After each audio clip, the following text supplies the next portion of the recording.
Keluarga korban kecelakaan pesawat Aviastar di Gunung Latimojong, Kabupaten Enrekang, Sulawesi Selatan menggelar doa bersama. Meski diwarnai tangis haru, keluarga ikhlas menerima musibah yang menimpa. Di Makassar, Sulawesi Selatan, keluarga dan kerabat Nurul Fatimah menggelar doa bersama di kediamannya di Jalan Sulu 2, Makassar, Sulawesi Selatan. Keluarga berharap Nurul Fatimah yang menjadi korban bersama kedua anaknya Raya Adawiyah dan Muhammad Rafli Afif dapat segera dievakuasi dan diserahkan ke pihak keluarga. Apapun kondisinya ya, kalau masih selamat ya alhamdulillah, tapi kalau sudah kondisi yang terburuk ya kita ikhlas menerima. Sementara itu di Sidoarjo, Jawa Timur, keluarga Sukris Winarto yang merupakan teknisi pesawat Aviastar MV7503 juga menggelar doa bersama yang dihadiri oleh keluarga, sahabat, dan tetangganya. Keluarga berharap diberikan mukjizat agar Sukris Winarto diselamatkan dari maut dan kembali berkumpul bersama keluarga. Nanti pokoknya pulang seperti semulanya keberangkatannya sehat-sehat. Hingga saat ini pihak keluarga masih menantikan kabar terakhir dari proses evakuasi korban pesawat Aviastar yang dilakukan oleh Basarnas. Tim Liputan MNC Media memberitakan.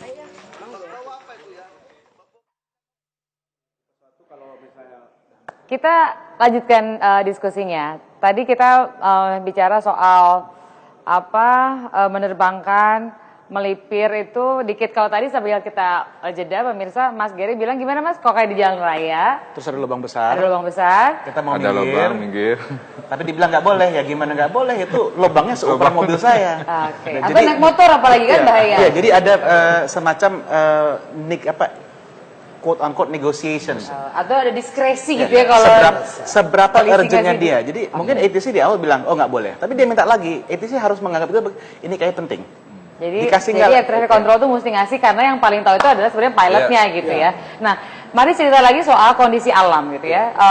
Membandingkan antara Sulawesi Selatan ini dengan Papua atau Irian Jaya pada saat Captain John masih di sana. Gimana sih? Katanya paling susah itu kan Papua. Ya, betul. Tapi begini, makanya saya kembalikan. Kita sebagai pilot itu harus memperlakukan rute yang akan kita hadapi itu sama, ya pakai kata sulit atau tidak, sama aja gitu. Jangan sampai ini gampang saya, yang ini kan rutenya cuma gampang. Nah, ini nggak boleh. Pilot begitu. Jadi kita harus preparation.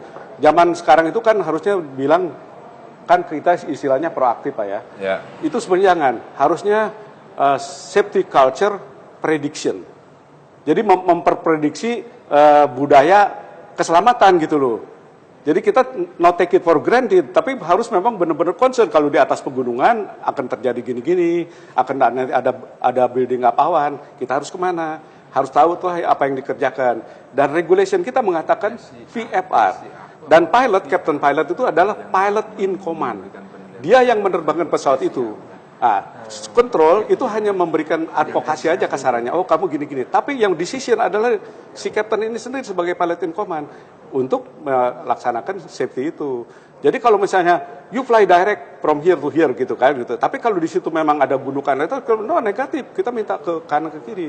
Nah, itu jadi decision karena yang bertanggung jawab kan pilot in command. Makanya disebutnya pilot in command. Jadi captain pilot itu pilot in command, terus ada kan co-pilot itu first officer dia yang bisa mengambil alih. Nah gitu, dia yang menerbangkan pesawat. Kalau kita istilahnya kalau instruktur, not aircraft fly you, but you fly the aircraft. Oh, not aircraft fly you, bukan pesawat yang menerbangkan kamu, tapi kita yang menerbangkan si pesawat itu. Pesawat nabrak gunung, bukan gunung nabrak pesawat loh Pak. Iya benar. Jadi jangan nyalain gunung ibaratnya kalau nabrak gunungnya cuaca nggak boleh disalahkan. Cuaca nggak boleh disalahin juga. Nggak boleh. Karena kita sudah dipersenjatai di informasi pelajaran meteorologi mengenai cuaca. Nah, masa melawan buatan Tuhan? Itu mah udah nggak mungkin. Iya, nah, kalau soal Papua gitu ya, katakanlah itu medannya sulit. Di udaranya sama pada saat mau take off landingnya, apa yang pernah Captain rasain tantangan mengesankan lah? Oh, gini ya. Kita kalau mau bicara kita bicara soal Papua dulu ya, yang paling dalam tanda kutip serap gitu. Di sana itu sebenarnya bukan runway, cuman sekedar landasan. Landasan, sekedar landasan kan. Kadang-kadang kalau hujan dia jadi sawah. kalau jadi, hujan. Ampun, jadi pas mau landing itu ketemunya sama sawah gitu ya? Iya, Becek. nah kita di sini kenapa handicap kita adalah communication. Jadi orang yang di bawah tidak memberikan informasi ke kita mengenai keadaan cuaca di situ. Ya ini yang sampai sekarang, dari mulai dulu zaman sekarang sampai ini tetap Belum aja berubah. nggak Ya.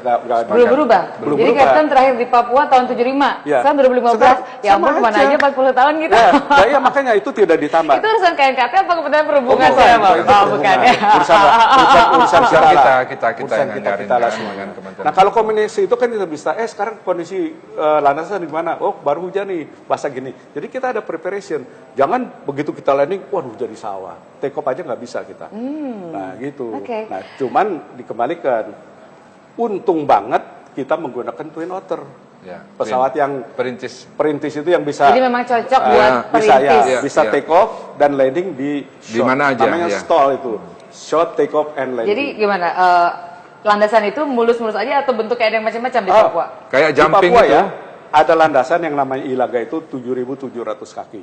Dia slope-nya kurang lebih 30 degrees. Jadi kalau kita landing dari sini, waktu mau masuk ke Ilaga itu gunungnya 17.000 dan 13.000. Kita harus sebelah kiri atau kanan. Begitu landing kita kelihatan, kita langsung harus straight in namanya. Nah begitu landing ya, nggak usah ngerem karena slope-nya tinggi, kita malah open power. Ya ampun. Nah nanti terus di ujung di sini kita parkir gitu kan. Waktu take off nanti, terus kita jatuh di sini ada ngarai. Terus kita balik asik banget, kayak di kapal induk. Ampun, Nah, di itu, Indonesia gitu, kayak luar gitu, biasa gitu. ya. Tapi Jadi itu pas mau tantangan. take off gitu ya? Dan di Kayak situ main ya. perosotan kalau anak kecil gitu mikirnya ya. Dan di situ kelihatan sekali ya mental pilot. Pilot itu biasanya overconfident. Oh, terlalu pede. Nah, Pede. di situ nggak ada yang pilot overconfident. Jadi kita bisa kalau pilot dicek, misalkan harus dicek, nggak lulus marah dia. Tapi di situ dicek, nggak, saya minta sekali lagi aja. Itu di sana loh. Baik, ini Mas Peter, apa Ya. namanya, kita kan bicara soal Aviastar iya, kasus lain iya, tapi perintis pada umumnya di Indonesia gitu, karena kan kita juga butuh gitu sarana transportasi untuk menghubungkan tempat-tempat yang nggak bisa pakai ibaratnya darat. Iya, Kalau iya, darat iya. kelamaan pun, Iya, tapi iya. kondisi banyak yang masih begitu, dan tadi Captain bilang 40 tahun aja nggak berubah. Ya, memang betul yang disampaikan Kapten tadi. Saya pernah nyampe di distrik Yakuhimo. Jadi distrik Yakuhimo bukan landasan, jadi dia hamparan gunung aja. Jadi kayak kita ambil pasir, ya itu hamparan itu. Jadi kalau kita mau turun tuh kayak jumping, tenang, turun dulu, turun langsung.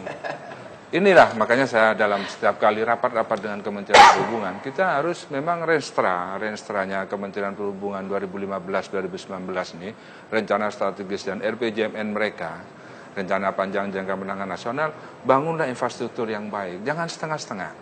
Jadi saya pikir misalkan bandara di Papua itu perintisnya bangun aja sekalian, Pak. Kita akan kasih dana itu. Kita ngapain kita misalkan ini setengah-setengah, ini bangun 30 dulu miliar, ini 50 miliar, ngapain? Nggak selesai-selesai. Nggak Jadi selesai-selesai. mendingan 3 tapi selesai semua katakanlah. Daripada iya. bikin 10 tapi semua Iya. setengah-setengah. Ini Oke. lagi saya tambah Mbak Tina, apa yang disampaikan Pak Jadi itu benar, bahwa kita memang, kenapa kita mendapatkan penerbangan kita itu kelas 2? Tidak aman. Karena pemerintah kita tidak patuh terhadap regulasi yang dia bikin sendiri. Tidak patuh terhadap peraturan Menteri Perhubungannya yang saya bilang tadi, tidak patuh pada Undang-Undang Nomor 1 2009, tidak patuh pada restorannya, tidak patuh pada RPJMN-nya. Makanya Amerika dengan Eropa bilang kepada kita, you tidak patuh pejabat pada regulasi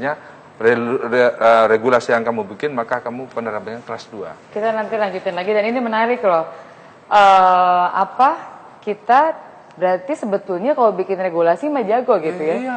Jadi keasikan bikin regulasi dan berasa udah melaksanakan pada saat sudah membuat. Kadang-kadang kan begitu, kita udah punya. Nah, ngerasa udah selesai urusannya. Kan arsip kalau sampai ke bulan bisa nyampe. Bayangin. Gitu bisa aja. Bayangin, 1 tahun ini kita Iya. bikin 262 ya, Pak, peraturan menteri Pak. Bayangin, itu apa hasilnya Pak Rex Mono? Iya, terus segmen terakhir sesaat lagi.